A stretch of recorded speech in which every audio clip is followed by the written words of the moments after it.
কলা গাছের মতো কি পাতা এটা? কলা গাছ আমাদের পেঁচে পেঁচে ধরে। আচ্ছা, এটা সবগুলো কি একই? হ্যাঁ, এটা কি করবেন এটা? রস করতেছি। জুস করে খাইলে অ্যালার্জি থাকবো না? এনার্জি ভালো হয়। এই যে আস্তে আস্তে আস্তে রস বেরিয়েছে।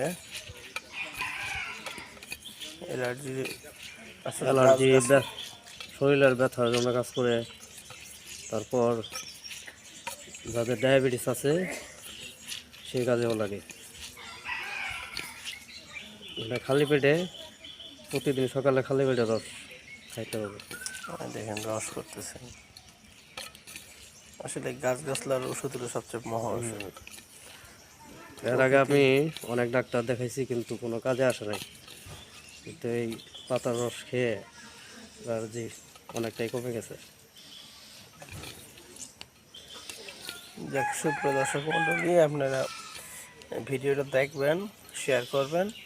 যদি কারো জানা থাকে তাহলে যে যে পদ্ধতি আছে এই পদ্ধতি করে এইভাবে রস বের করে খেয়ে ফেলবেন, তাহলে আপনার অ্যালার্জি দূর হবে।